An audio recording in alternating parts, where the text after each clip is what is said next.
આજે તો આપણે જવાનું હતું મામાના દીકરાને પગે લગાડવા, એટલે આપણે તો જવું જ પડે. એટલે આપણે લઈ લીધી પ્રસાદી ને પછી આપણે આવી ગયા દાદાના દર્શન કરવા માટે.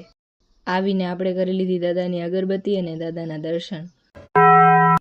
અને આપણા આ બેનો ક્યારના અગરબત્તી કરતા હતા, પણ પવનના કારણે એ લોકોથી અગરબત્તી નથી થતી.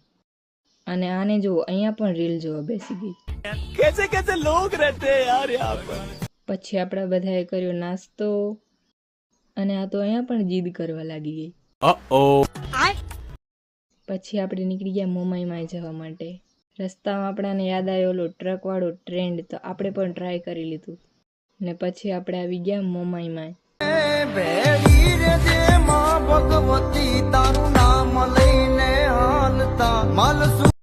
અને અહીંયા તો મધમાખીઓએ પોતાનું ઘર જ બનાવી લીધું હતું. પછી આપણે લીધો મોમાઈમાનો પ્રસાદ. અને પાછા નાના છોકરા રમાડવામાં ઓછા પડતા હતા, એટલે અમે આ કબૂતરને રમાડ્યું થોડીક વાર. અને પછી એક જામફળનું ઝાડ જોયું તો આપણી આખી ચિલ્લર પાર્ટી એના પર તૂટી પડી. અને આપણા આ બેન તો દરેક વિડીયોમાં ખાતા જ હોય પાછા. અને અમને જોઈને તમને ખબર પડતી જશે કે અમે શું કરવાનું કહીએ છીએ. તો વિડીયો ગમ્યો તો લાઈક, શેર અને સબસ્ક્રાઈબ કરજો.